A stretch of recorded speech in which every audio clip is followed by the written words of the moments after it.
सुनिए, देखिए, समझिए सनातन सत्य। जैसी दृष्टि वैसी सृष्टि, दृष्टि विज्ञान। कुदरत, कुदरती रचना एवं कुदरत के कानून से शाश्वत सुख की प्राप्ति। जोधपुर के परम पूज्य महात्मा उपासक प्रोफेसर डॉक्टर सोहन राज तातेड़ के निर्देशन में सनातन सत्य। जैसी दृष्टि वैसी सृष्टि, दृष्टि विज्ञान।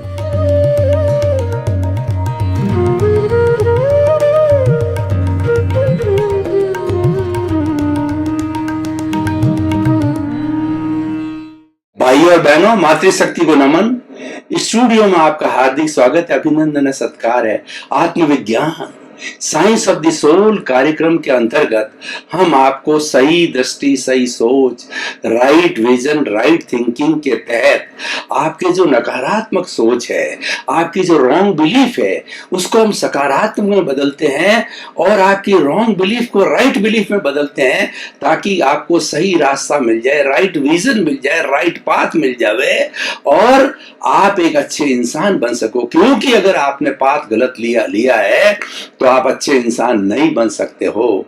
तो इसीलिए ये सारा कार्य हम अलग अलग एपिसोड्स के माध्यम से करते हैं। तो आज का हमारा बहुत ही सुंदर विषय है कि पुरुष एवं प्रकृति का भेद।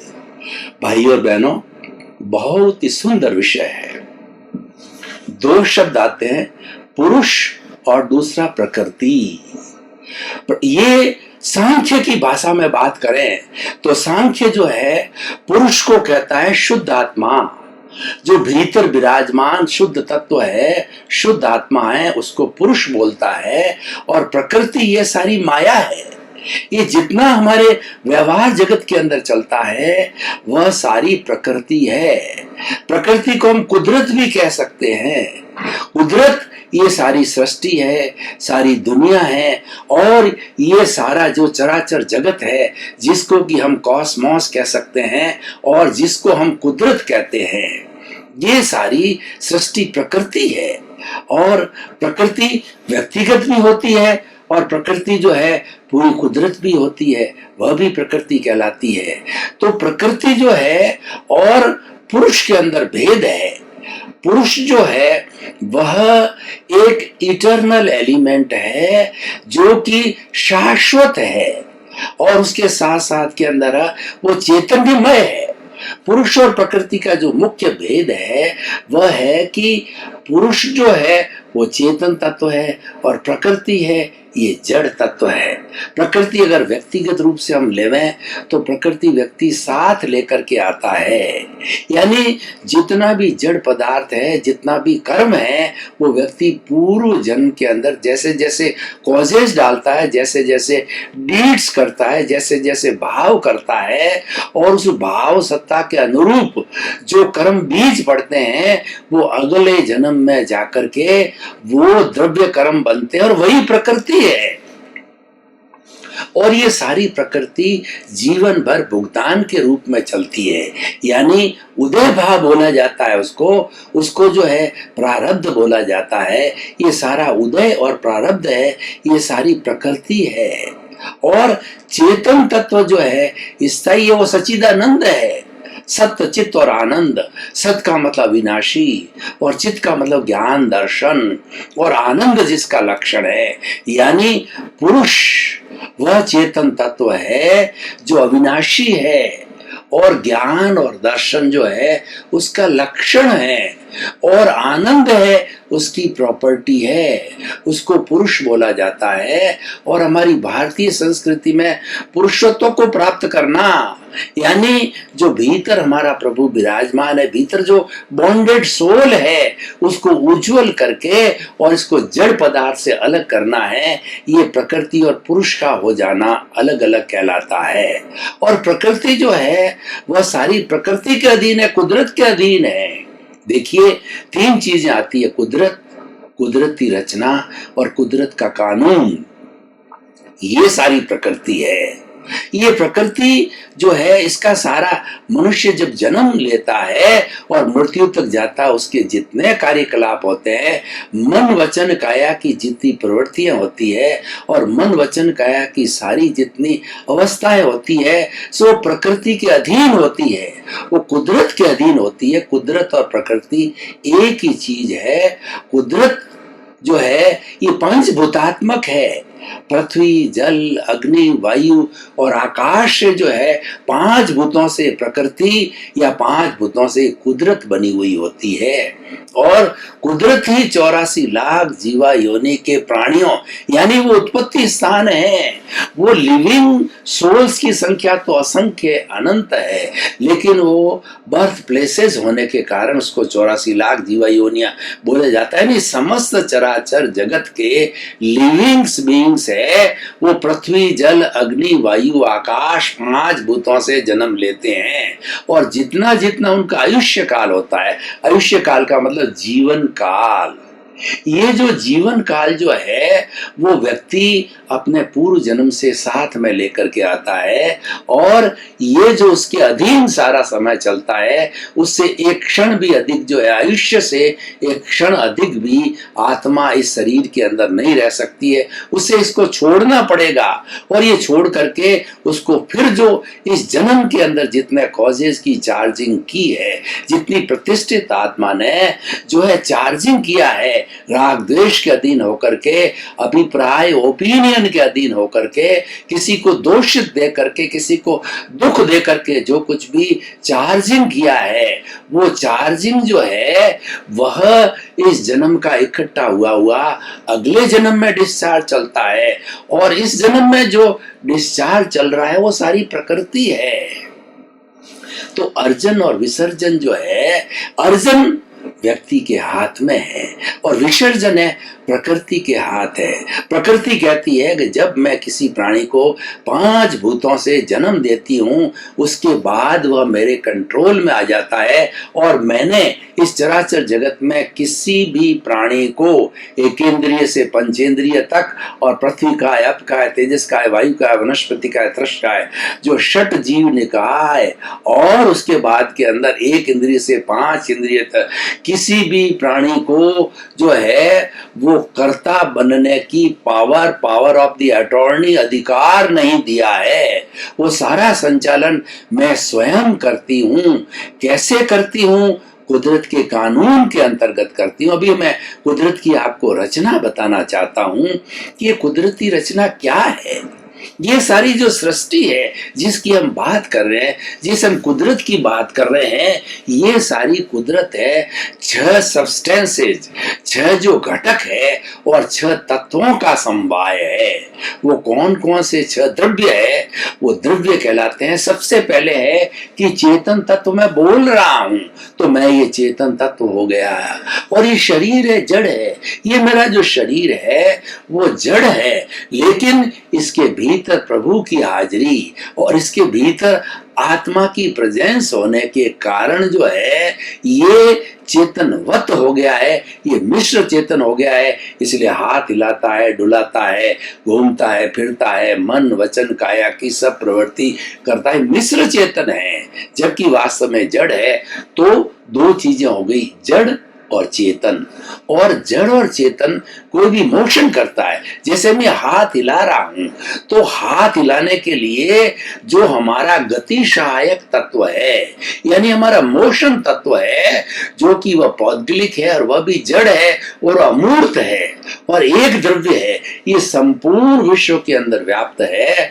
और कोई भी जड़ और चेतन जब गति करना चाहेगा, हाथ हिलाना चाहेगा, ट्रेन चलना चाहेगी, हेलीकॉप्टर या प्लेन चलना चाहेगा, व्यक्ति दौड़ना चाहेगा, कोई भी जड़ या चेतन तत्व मोशन करना चाहेगा और वो डिमांड करेगा। बिना डिमांड के ये मोशन तत्व हाजिर नहीं होता, ये उदासीन रहता है, लेकिन डिमांड करते ही ये तुरंत हाजिर हो जाता है।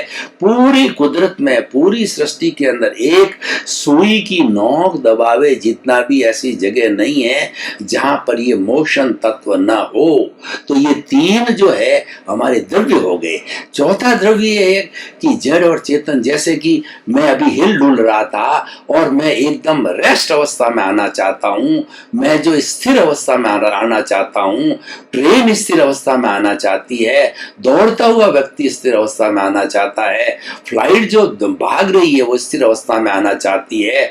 तो स्थिर अवस्था में आने के लिए उसको रेस्ट तत्व होता है, जैसे मोशन तत्व होता है, ठीक उसी तरह से ये जो रेस्ट तत्व, ये पौद्गलिक है, ये जड़ है, ये पूरे लोक में, पूरे ब्रह्मांड में सर्वव्यापी है, एक द्रव्य अमूर्त है। तो ये हो गए 2 और 2 4 तत्व। और पांचवा जो तत्व होता है टाइम।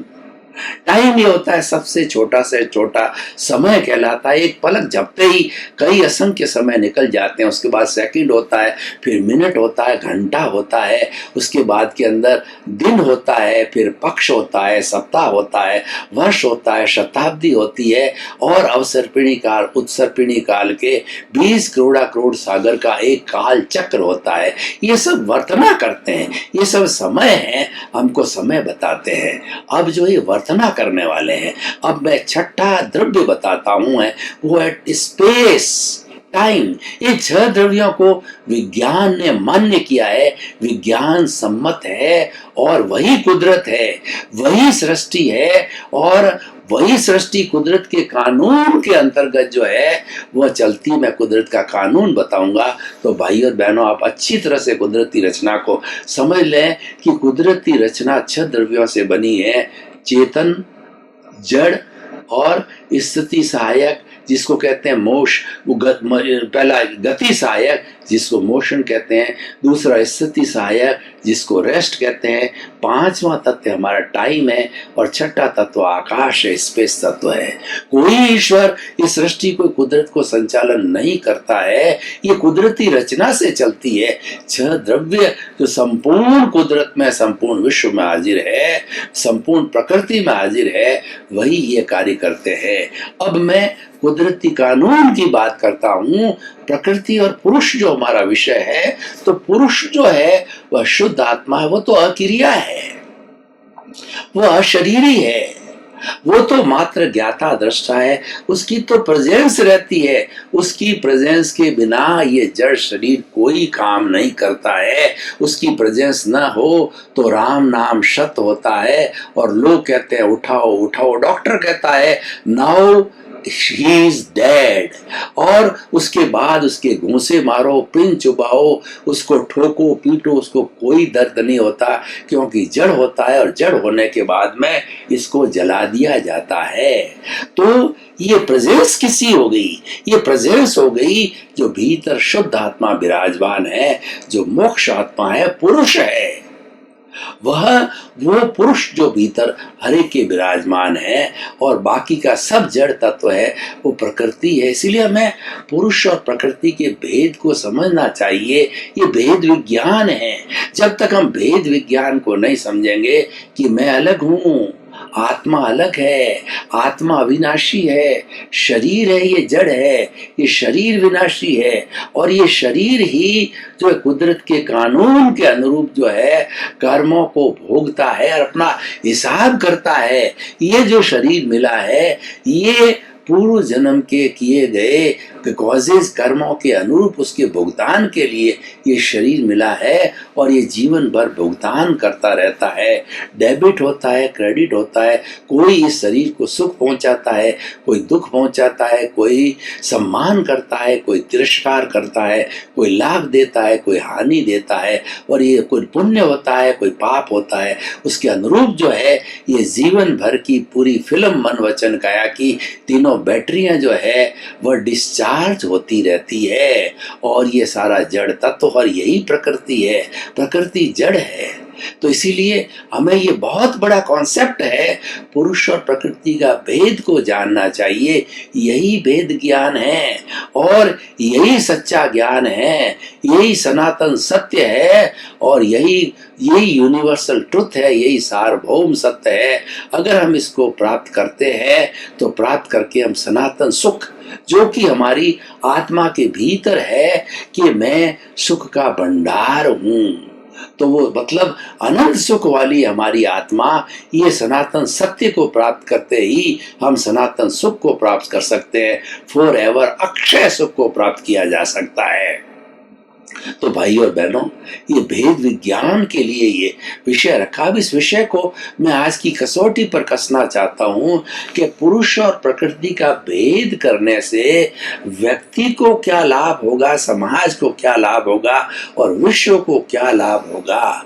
देखिए, कोई व्यक्ति शरीर को ही आत्मा मानता है, भेद नहीं करता है, भेद नहीं करता तो इंद्रिय सुख के अंदर वो चला जाएगा। वो eat drink and B Mary करेगा।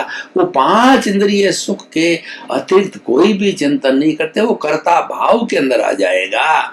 वो समझेगा कि धन मैंने कमाया, ये परिवार मेरा है और इस परिवार का पालन पोषण मैं करता हूँ। मैं बड़ा लेखक हूँ, मैं बड़ा वकील हूं, मैं बड़ा इंजीनियर हूं, मैं बड़ा चार्टेड अकाउंट हूं, बड़ा लेखक हूं और मैं प्रोफेसर हूं।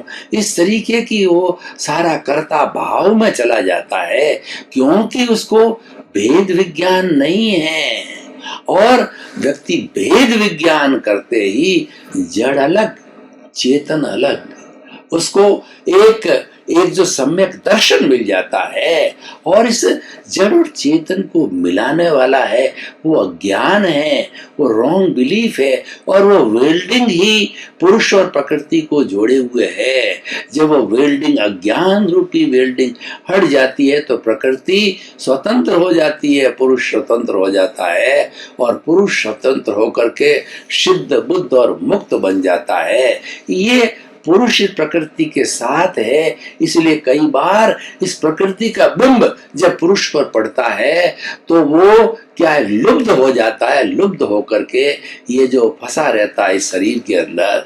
तो भाई और बहनों, ये चीज बहुत अच्छी तरह से समझनी है। जड़ और चेतन का भेद समझना है। प्रकृति और पुरुष का भेद है, वो जड़ और चेतन का भेद है। जड़ जो है वह नाशवान है और वो सारा भुगतान करता है, यानी मन वचन काया और उसकी सब अवस्थाओं का जो भुगतान है वो प्रकृति के अधीन होता है, प्रकृति करती है। और वो कुदरत करती, कुदरत के कानून के अंतर करती है। कुदरत का कानून क्या है कि कोई व्यक्ति पूर्व जन्म के अंदर जैसे जैसे कॉजेज डाल के आया है, कोई भी जीव जैसे जैसे कॉजेज डाल के लाया है और वो कर्म बीज का वपन करके लाया है, वो कर्म बीज जो है इस जीवन के अंदर कर्म फल और कर्म परिणाम के रूप के अंदर उदय में आता है, प्रारब्ध में आता है।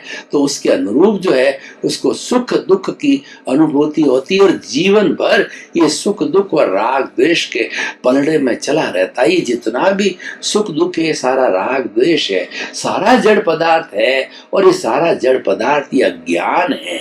और ये अज्ञान के कारण ही व्यक्ति 84 लाख जीवा योनि के अंदर चलता रहता है। और जब ये जड़ तत्व यानी अज्ञान अलग हो गया तो ये जो प्रकृति अलग हो जाएगी, पुरुष अलग हो जाएगा। पुरुष जो है सिद्ध बुद्ध और मुक्त बन जाएगा और इस प्रकृति के जो जड़ तत्व है वो जाकर के और वापस प्रकृति के अंदर विलीन हो जाएंगे। तो कुदरत का कानून ये है कि जो व्यक्ति पीछे से प्रारब्ध लेकर के, पीछे जन्म से जैसे जैसे कर्मों को लेकर के आता है, जैसे जैसे भाव कर्म करता है और इस जन्म में आके वो द्रव्य कर्म बन जाते हैं, तो उन सब द्रव्य कर्म को भुगतान करने के लिए संयोग जुटाने का, निमित्त जुटाने का कार्य है वो हमारी कुदरत का है। वो कुदरत का कानून है। कुदरत कान का कहती है कि जैसा जैसा उपादान के अनुरूप उदय और जो प्रारब्ध चलता है उसके अनुरूप किस व्यक्ति को हाजिर करना निमित्त को, वो सब मेरा काम है। और मैं उसको जैसे उदाहरण के तौर पर देखिए, पूर्व जन्म के अंदर कोई व्यक्ति प्रतिष्ठा करके आया है कि मुझे जो है वो एक अच्छा बंगला मिले, तो अच्छा बंगला मिलने के लिए इस जन्म के अंदर जो साधन चाहिए, बंगले के लिए प्लॉट चाहिए, मैसन चाहिए, लेबर चाहिए, और जो है अपन पत्थर चाहिए, लकड़ी चाहिए, सीमेंट चाहिए, वो सारा उपलब्ध करवाता है कुदरत, और उसको मकान तैयार हो जाता है।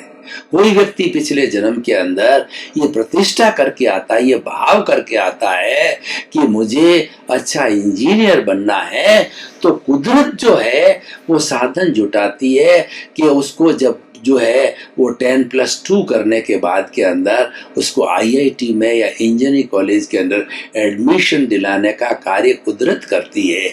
ये सब कुदरत के अधीन होता है, और उसके अंदर व्यक्ति अगर अपने आप को अहंकार के वशीभूत होकर के या जो राग द्वेष के वशीभूत होकर के अपने आप को कर्ता मान लेता है, तो अज्ञानता के बीज डाल देता है, और वही व्यक्ति जो है वो ये मानता है कि मैं तो एक निमित्त हूँ, जैसे कि अन्य अन्य निमित्त जो इस प्रकृति के अंदर जो 6 हमने तत्व बताए वो सब निमित्त है, और उसके अलावा व्यक्ति निमित्त हो सकता है, वस्तु निमित्त हो सकता है, तो मैं भी उसके अनुरूप जो है एक निमित्त मात्र हूँ।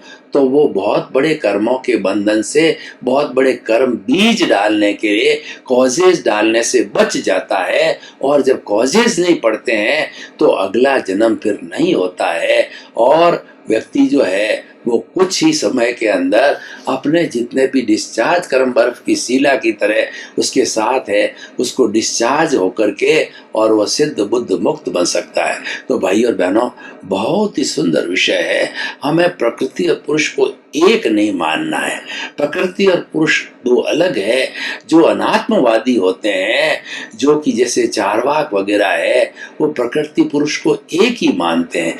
चारवाक कहते हैं कि आत्मा नाम की कोई चीज होती ही नहीं है। वो उन्होंने उदाहरण दिया है कि जो शराब बनाई जाती है तो उसके अंदर गुड़ है, गेहूं है और कुछ मिश्रण डाल करके और उसको कई दिनों तक सड़ाया जाता है। सड़ करके वो द्रव्य रूप में, ठोस द्रव्य रूप के आपस के गुड़ वगैरह के, और जो है वो हमारे गेहूं के साथ में और भी कई चीजें मिश्रण होकर के वो द्रव्य बन जाती है, तो वह जो है शराब बन जाती है। शराब के अंदर मादकता आ जाती है। चारवाक कहता है ये मादकता जो है वो ऑटोमेटिकली पैदा हुई है। तो ठीक उसी तरीके से ये पंचभूतात्मक पृथ्वी का ये जब शरीर बनता है तो उसके भीतर ऑटोमेटिकली चेतना जागृत हो जाती है, और शरीर समाप्त होता है तो चेतना भी समाप्त हो जाती है। वो पुनर्जन्म में विश्वास नहीं करता है। वो ये कह रहा है न तो पिछले जन्म में आत्मा थी, जन्म होता ही नहीं है पिछला। वो तो कह रहा है ये शरीर जो है एक बार ही मिलता है एंजॉय करने के लिए, बार बार पुनर्जन्म में आत्मा में विश्वास करता ही नहीं। इसलिए वो कहता है eat drink and B Mary, कि आपको सुखी रहने के लिए आप घी पियो और घी पीने के लिए आप कर्जा लो। यानी वो जो है आपको कहता आप स्वतंत्र रूप से निर्वाह करो। तो भाई और बहनों, ये प्रकृति और पुरुष का भेद बहुत ही सुंदर विषय है, और ये सबसे बड़ा ज्ञान है, और यही सनातन सत्य है, और यही वास्तव के अंदर सच्ची दृष्टि है। भाई और बहनों, आपका बहुत बहुत धन्यवाद। आप हमारा आत्मविज्ञान कार्यक्रम बराबर देख रहे हो। आत्मविज्ञान कार्यक्रम आपकी अज्ञानता को मिटाकर आपको ज्ञान देता है, आपको सनातन सत्य बताता है कि जैसी दृष्टि वैसी सृष्टि। दृष्टि विज्ञान देता है कि आप कुदरती रचना और कुदरत के कानून के अंतर्गत आप शाश्वत सुख को प्राप्त कर सकते हो। यही आत्मविज्ञान का लक्ष्य है, और यही आत्मविज्ञान कार्य कर रही है अलग अलग एपिसोड्स के माध्यम में। इसी क्रम में आपका जीवन आनंदमय हो, मंगलमय हो, सुखमय हो। आपके प्रति बहुत बहुत शुभ।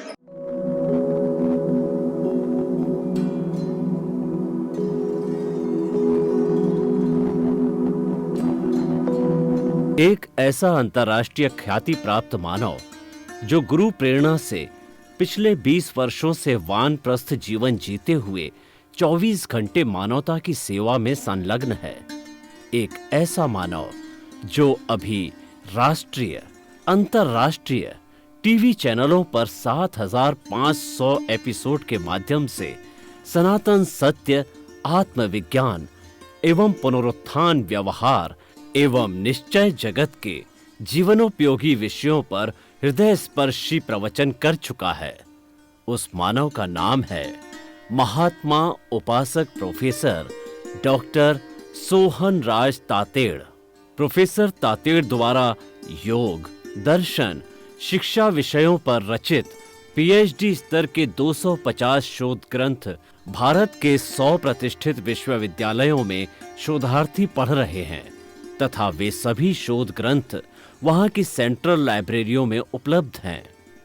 महात्मा सोहन राज ने अभी तक हजारों स्कूलों, कॉलेजों, विश्वविद्यालयों एवं संस्थाओं में सेमिनार, वर्कशॉप, कैंप लगाकर लाखों विद्यार्थियों को योग, दर्शन, शिक्षा का प्रशिक्षण देकर उन्हें सुसंस्कारित किया। डॉक्टर तातेड़ ने भारतीय संस्कृति उत्थान के 4000 से अधिक समसामयिक विषयों पर आर्टिकल लिखकर ऑनलाइन जर्नल, पत्रिकाओं, वेबसाइट्स पर प्रकाशित किया, जिसका उपयोग लाखों पाठक कर रहे हैं। उपासक तातेड़ के 5000 से अधिक आज का सुविचार, आज का शुभ संदेश, आज का मंगल भावना योग आदि चिंतन websites, Twitter, blogger, Facebook, YouTube माध्यमों से लाखों लोग अपना जीवन निर्माण कर रहे हैं।